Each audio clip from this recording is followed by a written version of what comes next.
Class 12-এর প্রথম কবিতা আজকে আলোচনার প্রসঙ্গে আসছি। আশা করি যারা 12 পড়েছো তারা প্রত্যেকটা শিক্ষার্থী ভালো রয়েছে, সুস্থ রয়েছে এবং তোমাদের একমাত্র লক্ষ্য পড়াশোনা করে ভালো রেজাল্ট করা। প্রথম যে পরীক্ষা আছে সেই প্রথম পরীক্ষাতে তোমাদের ফুলফিল মার্কস তুলে নেওয়া, এটা হচ্ছে তোমাদের প্রাথমিক লক্ষ্য থাকবে। এবং সেই লক্ষ্য পূরণ করতে গেলে তোমাদের কবিতার বাইরে কবি বিষয়ে কিছু প্রশ্ন তোমাদের জানতে হবে, কবিতা বিষয়ে কিছু প্রশ্ন জানতে হবে, ঠিক আছে? এবার সেই তথ্যগুলি কিন্তু ভিত্তিতেও তোমাদের কিছু প্রশ্ন হবে, সেই প্রশ্ন উত্তর দিতে পারবে। তার জন্য আমি তোমাদের সামনে এমন কিছু তথ্য তুলে ধরবো যে তথ্যটি তোমাদের জানলে পরে তোমাদের উত্তর করতে যথেষ্ট সহজ হবে এবং প্রতিটি প্রশ্ন উত্তর করবে। আমি তোমাদের এই কবিতাটি ছোট ছোট খণ্ডাংশে বিভক্ত করে এক একটা পাঠে প্রায় 30 থেকে 40টা প্রশ্ন আলোচনা করব। তাই তোমরা কবিতাটি প্রথমে আগে দেখো, প্রতিটি মানে শোনো, ওয়ার্ড বাই ওয়ার্ড মানেগুলি জানো এবং সেই কবিতা পড়া শেষে যে আমাদের দেখো কবিতায় 5টি স্তবক রয়েছে, 5টি স্ট্যান্জা রয়েছে, এক একটা স্ট্যান্জায় 11টি করে লাইন রয়েছে। আমি প্রথম ভিডিওতে মাত্র প্রথম স্তবক নিয়ে আলোচনা করব। দেখো এই যে কবিতা, এই কবিতা তোমাদের কি করতে হবে, এই কবিতা তোমাদের মনে রাখতে হবে এটা একটা অটোবায়োগ্রাফিক্যাল পোয়েম। অটোবায়োগ্রাফিক্যাল পোয়েম অর্থাৎ এই কবিতার মধ্য দিয়ে কবিতার নিজের যে জীবনী রয়েছে সেই জীবনটা কিন্তু তুলে ধরেছেন, ঠিক আছে? আচ্ছা, যাই হোক, তাহলে শুরু করছি কবিতা। কবিতা নাম দেখো, এই যে কবিতা, এই কবিতাটা আমরা পড়ব। কি আছে কবিতাটি দেখো, বলা আছে hour casuarina tree. Hour casuarina tree মানে হচ্ছে কি আমাদের কি ঝাউ গাছ, আমাদের ঝাউ গাছ। কবিকে তরু দত্ত। এবার তরু দত্ত বিষয় নিয়ে আমরা কয়েকটি কথা জানব, যে কথাগুলো আমাদের খুবই গুরুত্বপূর্ণ। দেখো কি বলা হয়েছে, দেখো বলা হয়েছে এখানে, দেখো নেম অর্থাৎ নাম তরু দত্ত। এবার ফুল নেম, তরু দত্ত প্রণাম কি তরুলতা দত্ত। তরুলতা দত্ত মনে রাখবে, প্রশ্ন কিন্তু আসতে পারে। তিনি জন্মগ্রহণ করেছিলেন 4 মার্চ 1856 ইন ক্যালকাটা, কলকাতা শহরে 1856 খ্রিস্টাব্দে 4 মার্চ। প্যারেন্টস, তার পিতামাতা ছিলেন গোবিন্দচন্দ্র দত্ত অ্যান্ড ক্ষেত্রমণি দত্ত। তার বাবা ছিলেন গোবিন্দচন্দ্র দত্ত ও মা ছিলেন ক্ষেত্রমণি দত্ত। এবার কি বলছে, সিবলিংস অর্থাৎ তার ভাই বোন। তার ভাই বোন ছিল অর্থাৎ তার বোন ছিল আরু, যিনি ছিলেন 2 ইয়ার্স ওল্ডার সিস্টার। তার বয়স ছিল সেই কবি তরু দত্তর থেকে 2 বছরের বড়। তার ভাই ছিল আবজু দত্ত। এবার কবির যে এডুকেশন শিক্ষা জীবন বলছেন, primary education at home by father and Indian Christian tutor. অর্থাৎ তার প্রাথমিক শিক্ষা হয় বাড়িতে বাবার তত্ত্বাবধানে এবং একজন ভারতীয় খ্রিস্টান গৃহশিক্ষকের তত্ত্বাবধানে। তার পরবর্তী তার শিক্ষা জীবন তিনি শিক্ষালাভ করেন ইউনিভার্সিটি অফ কেমব্রিজ থেকে এবং তার সঙ্গে তিনি উচ্চশিক্ষা করেছিলেন ফ্রেঞ্চ স্টাডিজ অর্থাৎ ফ্রান্স ভাষায়। তিনি যে সমস্ত ভাষা লিখেছিলেন, রোট ইন দ্য ল্যাঙ্গুয়েজ, তিনি লিখেছিলেন ইংলিশ, ইংরেজিতে অ্যান্ড ফ্রেঞ্চ অর্থাৎ ফরাসি ভাষাতে। এবার তার যে কাজ, সে কাজ কি বলছে দেখো, sheaf gleaned in French field ancient ballads and legend of Hindustan. এটা ছিল তার বিখ্যাত কাজ।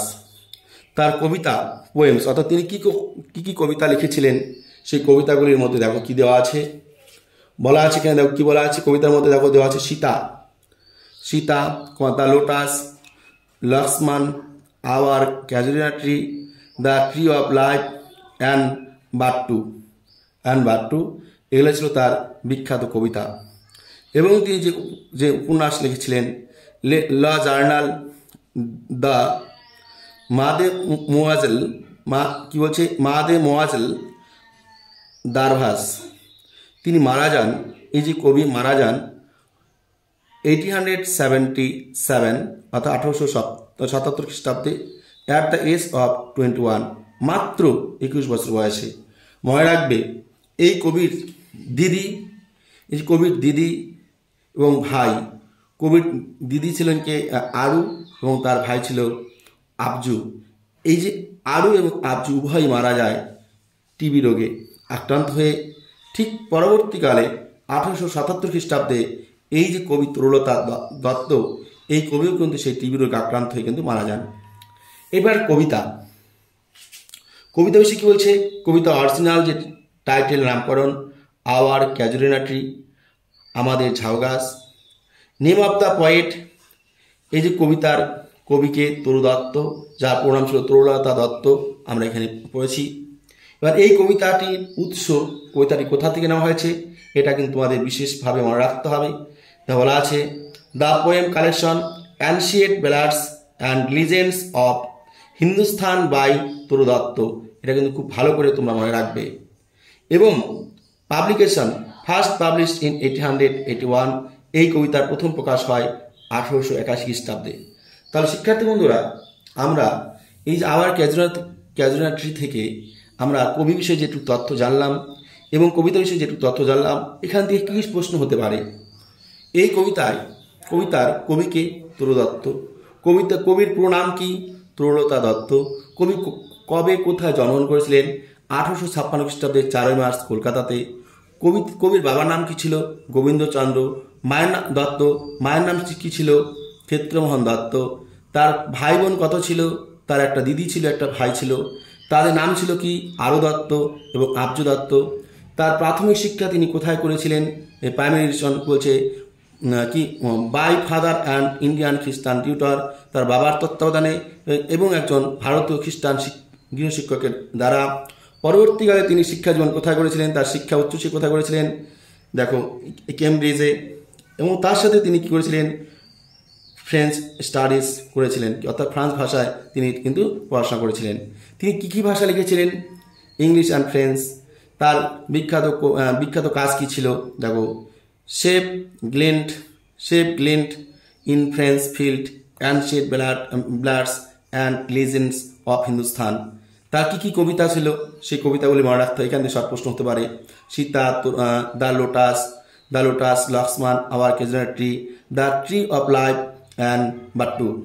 এবার এই যে এইখানে কবির একটু উপন্যাসের নাম পরীক্ষা আসতে পারে। তাহলে কি আছে দেখো, লা জার্নাল দ্য মাদে মোয়াজেল ডারভাস, এটা ছিল কিন্তু তার একটা বিখ্যাত উপন্যাস। এই কবি কবে মারা যান? 1877 খ্রিস্টাব্দের 21 বছর বয়সে। এটা দেখো কি বলছে, 1877 খ্রিস্টাব্দের 21 বছর বয়সে কিন্তু তিনি মারা যান। ঠিক আছে, এবার দেখো এই যে কবিতাটা আমরা পড়ছি, এই কবিতাটি কোথা থেকে নেওয়া হয়েছে? কবিতাটি কবে পাবলিশ হয়েছিল? 1881 খ্রিস্টাব্দে পাবলিশ হয়েছিল এবং এটা প্রকাশিত হয়, অর্থাৎ এটা উৎস কোথায়? দেখো the poem collection ancient ballads and legends of Hindustan by Toru Dutt, এই গ্রন্থ থেকে কিন্তু এটা নেওয়া হয়েছে। তাহলে শিক্ষার্থী বন্ধুরা, কবিতা পড়ার আগে যেটুকু তত্ত্ব আমাদের জানা দরকার সেটুকু তত্ত্ব তোমাদের জানিয়ে দেওয়া হলো। এখান থেকে কিন্তু শর্ট প্রশ্ন আসার চান্স রয়েছে, তোমরা খুব ভালো করে এই প্রশ্নগুলি কিন্তু এই তথ্যটা কিন্তু তোমরা দেখে নেবে। ঠিক আছে, এবার যাচ্ছি আমরা সরাসরি কবিতাতে।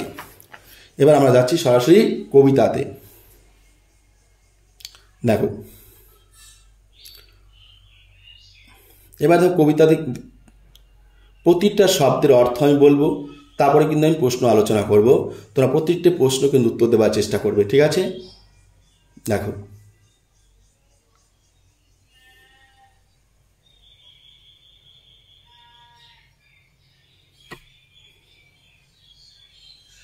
কি বলছি।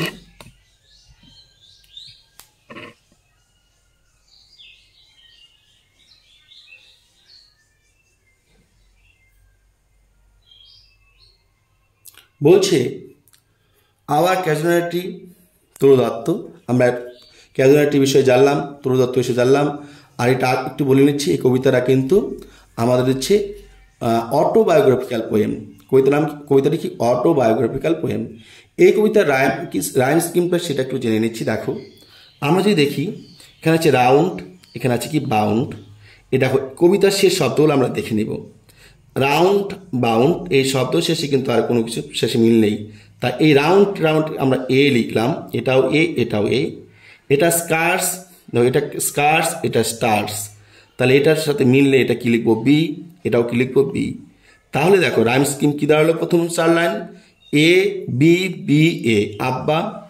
এবার দেখো তারপর কি আসলো গ্ল্যান্ডলি, এখানে কি আসলো গ্ল্যান্ডলি, শেষে আসলো লি, আর এখানে আসলো কি বি, কি আসলো বি। তাহলে এখানে আসলো কি এ এ এ বি হয়ে গেল, এটা আসবে কি সি, এটাও কি আসবে তাহলে বিতে সি। এবার এটা আছে কি আছে হাং আমাং, কারণ এটা এনজি এনজি একই রকম আছে, তাই সির পর কি আসবে ডি, এটাও আসবে ডি, এটা কি আসবে ডি। তাহলে দেখো আমরা এটা পেয়ে গেলাম। আর শেষে দেখো আমাদের শেষ যে 3টি লাইন, এখানে আছে ফ্লোজ, এখানে আছে ক্লোজ, এখানে আছে রিপোজ, অর্থাৎ এটা শেষ শব্দ, এই লাইনের শেষ শব্দ, এই লাইনের শেষ শব্দ, এই লাইনের শেষ শব্দ, অর্থাৎ ওয়ার্ডগুলি সাউন্ডটা একই আসতেছে। তাই দেখো এখানে কি হয়েছে আমাদের এ বি সি ডি হয়ে গেছে, এখানে কি আসবে ই, তাহলে এটাও ই এটাও ই এটাও ই। তাহলে আমরা লিখতে পারি এই কবিতাটির রাইম স্কিম হবে এ বি বি এ, তারপর কি আসলো C D D C, C D D C, তারপর কি আসলো পরপর 3টা ই, দেখো ই কি আছে ই ই ই। তো রাইম স্কিমটা মনে রাখবে আপ বা C D square C triple E, ঠিক আছে। তাহলে কবিতা রাইম স্কিম আমরা জেনে নিলাম। এবার দেখো আমরা কবিতাটি পড়ব, আশা করি প্রত্যেক শিক্ষার্থীর কাছে কবিতাটি ভালো লাগবে, কবিতাটি বুঝতে পারবে। বলছে লাইক মতো, এ বলছে দেখো লাইক মতো, এ হিউজ মানে অনেক বড়, পাইথন মানে অজগর সাপ। লাইক এ হিউজ পাইথন বিশাল বড় একটা অজগর সাপের মতো, ওয়াইন্ডিং একে বেঁকে, রাউন্ড অ্যান্ড রাউন্ড চারদিক দিয়ে। অর্থাৎ কি বলছে লাইক এ হিউজ পাইথন বিশাল বড় একটা অজগর সাপের মতো, ওয়াইন্ডিং একে বেঁকে অর্থাৎ রাউন্ড অ্যান্ড রাউন্ড চারপাশ দিয়ে একে বেঁকে একে বেঁকে কি করেছে উপর দিকে উঠে গেছে। দ্য রাট রুক্ষ ট্রাঙ্ক গাছের গুড়িকে, ইনডেন্টেড ডিপ মানে গভীরভাবে সৃষ্টি করেছে, উইথ স্কার্স মানে ক্ষত চিহ্ন। অর্থাৎ সেই গাছটির মধ্যে কি বলছে যে এই যে রাট ট্রাঙ্ক রুক্ষ যে গাছের গুড়িটি রয়েছে, অমসৃণ যে গাছের গুড়িটি রয়েছে, সেই গাছের গুড়িতে যখন পেঁচিয়ে পেঁচিয়ে পেঁচিয়ে উপর দিকে উঠে গেছে, সেই উপরের দিকে উঠে যাওয়ার জন্য অজগর সাপের মতো যে উঠে গেছে, উঠে যাওয়ার জন্য ইনডেন্টেড সেখানে সৃষ্টি হয়েছে, ডিপ গভীর, উইথ স্কার্স ক্ষত চিহ্ন। অর্থাৎ কোনো একটা কিছু একটা, অর্থাৎ যেটা আছে বলছে লাইকে কি বলছে লাইক পাইথন অজগর সাপের মতো, এ হিউজ একটা বিশাল বড়, ওয়াইন্ডিং একে বেঁকে, রাউন্ড অ্যান্ড রাউন্ড অর্থাৎ চারদিক দিয়ে একে বেঁকে বেঁকে বেঁকে কী করছে ওপর দিকে উঠে গেছে। কিসের উপর দিয়ে উঠে গেছে? দ্য রাক ট্রাঙ্ক সেই গাছের রুক্ষ গুড়ির উপর দিয়ে। দেখো ট্রাঙ্ক মানে গাছের গুড়ি, আর রাক কথা অর্থ হচ্ছে রুক্ষ বা অমসৃণ, সেই অমসৃণ গাছের গুড়ির উপর দিয়ে যখন উঠে গেছে বেয়ে বেয়ে উপরের দিকে, ইনডেন্টেড সৃষ্টি করেছে, ডিপ গভীর, উইথ স্কার্স ক্ষত চিহ্ন। কত দেখো আপ টু মানে পর্যন্ত, ইটস এটার মানে গাছটির, ভেরি খুবই, সামমিট একদম উপর পর্যন্ত, সামমিট কথা অর্থ হচ্ছে একদম চূড়া বা মগডাল গাছের মাথা পর্যন্ত, নেয়ার কাছাকাছি, দ্য স্টার্স তারাদের। কবি বলছেন যে এই যে একটা কিছু কি উঠে গেছে সেটা এখনো বলা হয়নি, যে অজগর সাপের মতো, অর্থাৎ ক্যাজুয়ালিটিটা এত বড় একটা গাছ, ঝাউ গাছটা এত বড় হয়েছে, সেই ঝাউ গাছটির উপরে বা ঝাউ গাছটির মধ্যে কোনো একটা কিছু একটা অজগর সাপের মতো করে বে বে বে বে বে বে এতটাই উপরে উঠে গেছে, নিচ থেকে দেখে মনে হয় যেন সেই বেঁকে বেঁকে যে গেছে সেটা একদম তারাদের কাছাকাছি চলে গেছে।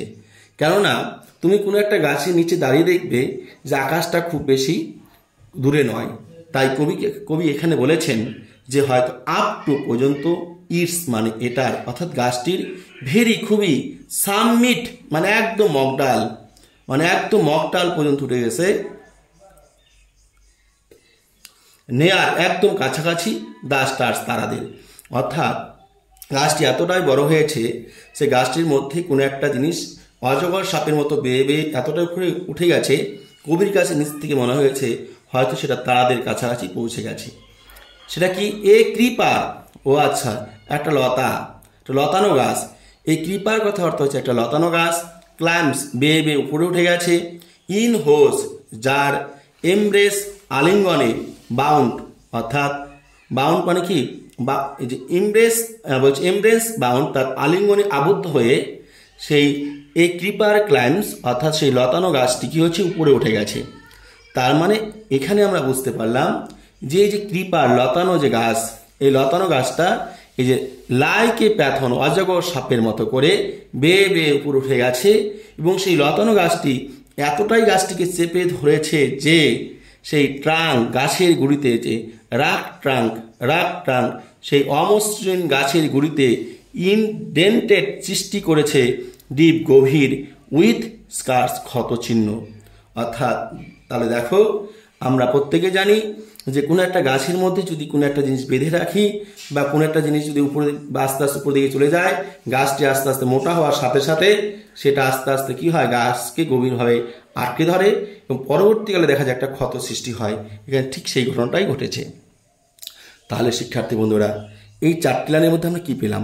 এখানে পেলাম অজগর সাপের এই যে পাইথন যা আছে, পাইথনটা কেমন, এই হিউজ, এই পাইথনটাকে কার সঙ্গে তুলনা করা হয়েছে, এই ক্রিপারের সঙ্গে। তারপরে সেটি কেমনভাবে ফুটে গেছে, ওয়াইন্ডিং রাউন্ড অ্যান্ড রাউন্ড। এবার গাছগুলিটি কেমন ছিল, রাক্ট ছিল। সেখানে কি করেছে, কি সৃষ্টি হয়েছে, স্কার্স, ক্ষতস্থানের সৃষ্টি হয়েছে, ক্ষতর সৃষ্টি হয়েছে।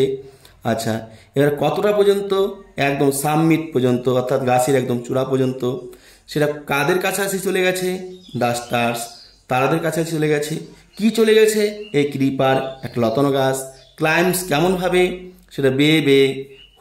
ইনহোস কেমনভাবে, ইনহোস, যার এমব্রেস বাউন্ড আলিঙ্গনে, অর্থাৎ জড়িয়ে ধরার, যে পেঁচে পেঁচে গেছে সেটা জড়িয়ে ধরার জন্য সেটা কিন্তু এই আবদ্ধভাবে কিন্তু উঠে গেছে। তাহলে এটা আমরা প্রথমে 4 লাইন বুঝতে পারলাম। আশা করি শিক্ষার্থী বন্ধুরা তোমরা এখানে বুঝতে পেরেছো। এবার দেখো আমাদের যে পার্টটা, এবার দেখো তারপরে 4 লাইন কি বলছে। দেখো, দ্য জায়েন্ট, না, নো আদার, নো না, আদার ট্রি, অন্যান্য গাছেরা বা অন্যান্য গাছ, কুড লিভ, বাঁচত না। বলছে no other tree could live, হয়তো অন্য কোনো গাছ থাকলে এই গাছটি বেঁচে উঠতো না, বাঁচত না, মারা যেত। যেভাবে অজগর সাপের মতো সেই লতানো গাছটিকে আবদ্ধ করে রেখেছিল, অন্য গাছ থাকলে হয়তো কবি বলছেন তাহলে no other tree could live, অন্য গাছটি লিভ বা লাইভ, বেঁচে উঠতো না বা বাঁচত না, সে গাছটি মারা যেত। বাট কিন্তু গ্ল্যান্টলি, সাহসিকতার সঙ্গে, দ্য জায়েন্ট এই দৈত্য বলছে, এই দৈত্য আকৃতি, বিশাল আকৃতির ওয়ার্স পরিধান করেছে দ্য স্কার্ফ, মাফলারের মতো করে। শীতকালে আমরা দেখবে শীতের হাত থেকে বাঁচার জন্য দেখবে আমরা কিন্তু কান ঢাকার জন্য এক ধরনের লম্বা কাপড় ব্যবহার করি, এক ধরনের সেই ঠান্ডা হাতে বাঁচার জন্য, যাকে আমরা মাফলার বলি। সেই এখানে গাছটি মাফলারের মতো ব্যবহার করেছে কাকে, সেই লতানো গাছটিকে, এই ক্রিপারকে। স্কার্ফ কথা হচ্ছে মাফলার। অ্যান্ড এবং ফ্লাওয়ার্স, ফুলগুলি, মানে সেই গাছ থেকে ফ্লাওয়ার্স, ফুলগুলি আর হাং, ঝুলছে। তাহলে কি গাছের মধ্যে কি ছিল, ফুল ছিল, ফুলগুলি কি করছিল, ঝুলছিল। ইন ক্রিমসন, সেই ফুলগুলির রং কেমন ছিল, ক্রিমসন, টকটকে লাল। ক্রিমসন মানে কি, টকটকে লাল। ক্লাস্টার্স বলছে, ক্লাস্টার্স মানে থোকা থোকা, ছোপা ছোপা ফুলগুলি ঝুলছিল। অল মানে সব, দা বাউস, ডালগুলিতে, এবং মধ্যে, অর্থাৎ প্রতিটি ডালের মধ্যেই সেই লাল রঙের ফুলগুলি ছোপা ছোপা ঝুলছিল। হয়ারন, যেখানে অল ডে, সারাদিন ধরে, আর গেদার্ড, জড়ো হয়েছিল, বার্ড পাখিরা, পাখি, অ্যান্ড বি এবং মৌমাছি। অর্থাৎ এই যে গাছে যে ফুল ফুটেছিল, সেই ফুলের মধ্যে মধু পাওয়ার জন্য সেই সারাটা দিন ধরে সেই গাছের মধ্যে কারা আসতো? গেদার্ড বার্ড, পাখি আসতো, অ্যান্ড বি, মৌমাছি আসতো। অ্যান্ড এবং অফট, অফটেন থেকে সংক্ষিপ্ত রূপ আসছে অফট, বলছে অ্যান্ড এবং অফট মানে প্রায়ই বা মাঝে মাঝে, অ্যাট নাইটস রাতে বেলায়, দ্য গার্ডেন বাগান থেকে ওভারফ্লোস ভেসে আসতো বা শোনা যেত, উইথ সঙ্গে, ওয়ান সুইট একটি মিষ্টি, সং গান, দ্যাট যে গানকে সিমস মনে হতো, টু হ্যাভ নো ক্লোজ হয়তো শেষ হবে না। অর্থাৎ সেই গাছ থেকে গান ভেসে আসতো, সেই গাছ থেকে গান শোনা যেত, এত সুন্দর মধুর গান, মনে হতো যে হয়তো এই গান কখনো শেষ হবে না। এবার বলছে দেখো, সাং সাং গান শোনা যেত, ডার্কলিং অন্ধকার সময়, ডার্কলিং মানে অন্ধকার অর্থাৎ রাতে, ফ্রম আওয়ার ট্রি আমাদের গাছ থেকে, হোয়াইল যখন, মেন মানুষেরা, রিপোজ বিশ্রাম করত, অর্থাৎ মানুষরা যখন বিশ্রাম করত, সেই বিশ্রামরত অবস্থায় অর্থাৎ রাতের বেলায় সবাই যখন ঘুমিয়ে পড়ত, তখনও এই গাছ থেকে কিন্তু গান শোনা যেত। তাহলে শিক্ষার্থী বন্ধুরা, প্রথম স্তবক আমরা শেষ করলাম। এই কবিতায় প্রথমে বলেছি 5টি স্ট্যাঞ্জা রয়েছে, কবিতায় মোট 55টি লাইন রয়েছে, 5টি স্ট্যাঞ্জা রয়েছে, একটি স্ট্যাঞ্জায় 11টি করে লাইন রয়েছে। সেই লাইনের সেই প্রতিটি স্তবকের রাইম স্কিম তোমাদের আমি এখানে দেখিয়েছি। আব্বা, C D square C double triple E, দেখো মনে রাখার জন্য এটা মনে রাখবে। তাহলে এই প্যারাটির মধ্যে কতগুলি প্রশ্ন হতে পারে এখন তোমাদের সামনে তুলে ধরবো। এই প্রশ্নগুলি অবশ্যই তোমরা খাতায় লিখে নেবে, ঠিক আছে? প্রশ্ন অবশ্যই তোমরা খাতায় লিখে নেবে। দেখো আমি আরেকবার কবিতাটি তোমাদের রিপিট করছি, দেখো খুব তাড়াতাড়ি রিপিট করছি। দেখো, লাইক এ হিউজ পাইথন, বলছে অজগর সাপের মতো করে, ওয়াইন্ডিং এঁকে বেঁকে, রাউন্ড অ্যান্ড রাউন্ড চারদিকে, রাউন্ড অ্যান্ড রাউন্ড গাছের চারদিকে, এঁকে বেঁকে অজগর সাপের মতো করে, দ্য রাক্ট ট্রাং গাছের রুক্ষ গুড়িকে, দ্য রাক্ট ট্রাং গাছের রুক্ষ বা অমসৃণ গুড়িকে, ইনডেন্টেড সৃষ্টি করেছে, ডিপ গভীর, উইথ স্কার্স ক্ষত চিহ্ন, আপ টু ইটস এটা উঠে গেছে, আপ টু ইট এটা উঠে গেছে, ভেরি সামমিট চূড়া পর্যন্ত, নেয়ার দ্য স্টার্স তারাদের কাছাকাছি, এ কৃপার একটি লতা, ক্লাইম্স বেয়ে উঠেছে, ইন হোস এমব্রেস যার আলিঙ্গনে বাউন্ড আবদ্ধ হয়ে, no other trick could live না অন্য কোনো গাছ বেঁচে থাকতে পারত না, বাট কিন্তু এই গাছটি গ্ল্যান্টলি সাহসিকতার সঙ্গে, the giant wears the scarf সে মাপলাটের মতো পরিধান করেছে, অ্যান্ড এবং ফ্লাওয়ার্স আর হাং সেই গাছ থেকে অনেক ফুল ঝুলছে, ফ্লাওয়ার্স মানে ফুল, আর হাং ঝুলছে, ফ্লাওয়ার্স মানে ফুল, এই ফুলের রং কিনছিল, ইন ক্রিমসন টকটকে লাল বা গাঢ় লাল, ক্লাসার্স হচ্ছে ঝুপা ঝুলছিল, অল দ্য বাউস সকল ডালগুলিতে, অল দ্য বাউস এবং সকল ডালগুলির মধ্যে, হয়রান যেখানে, অল ডে সারাটা দিন, আর গেদার্ড জড়ো হতো, বার্ড পাখি, অ্যান্ড বি মৌমাছি, অ্যান্ড অফটেন এবং প্রায়ই, অ্যাট নাইটস রাতের বেলায়, দ্য গার্ডেন ওভারফ্লোস সেই বাগান থেকে ভেসে আসতো, উইথ ওয়ান সুইট সং একটি মিষ্টি গান, দ্যাট সিমস যেটাকে মনে হতো কবির কাছে, টু হ্যাভ নো ক্লোজ হয়তো সেটা শেষ হবে না, সাং ডার্কলিং গান শোনা যেত সে অন্ধকার, ফ্রম সময় থেকে অন্ধকার অর্থাৎ রাতের বেলায়, ফ্রম আওয়ার ট্রি আমাদের গাছ থেকে, হোয়াইল যখন, মেন মানুষেরা রিপোজ বিশ্রাম গ্রহণ করত। তাহলে শিক্ষার্থী বন্ধুরা, প্রথম স্তবক আমরা শেষ করলাম। কবিতাটির শুরুতে জেনেছি আওয়ার ক্যাজুয়ালিটি লিখেছেন তরু দত্ত, সেই তরু দত্ত বিষয়ে আমরা জেনেছি, কবিতা বিষয়ে আমরা জেনেছি, সেই জানা প্রশ্নতে অর্থাৎ কবিতার বাইরেও কিছু প্রশ্ন আসতে পারে, তার ভিত্তিতে আমি তোমাদের জন্য কিছু প্রশ্ন তুলেছি। এই কবিতাটি প্রথমে ভালো করে পড়ে নাও, প্রথম পেজটা ভালো করে পড়ে নাও, তারপরে কবিতার প্রথম স্ট্যান্ডার্ডটা পড়ার পরে এই প্রশ্নগুলি তোমরা উত্তর করো, এই প্রতির উত্তর করতে পারবে, আর প্রতির উত্তর কিন্তু তোমরা কমেন্ট বক্সে জানাবে, ঠিক আছে?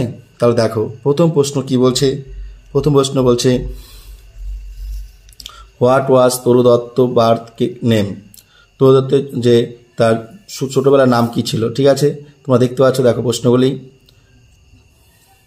1 নম্বর প্রশ্ন, 2 নম্বর প্রশ্ন, 3 নম্বর প্রশ্ন, 4 নম্বর প্রশ্ন, 5 নম্বর প্রশ্ন, 6 নম্বর প্রশ্ন, 7 নম্বর প্রশ্ন, 8 নম্বর প্রশ্ন এবং 9 নম্বর প্রশ্ন, তার সাথে 10 নম্বর প্রশ্ন।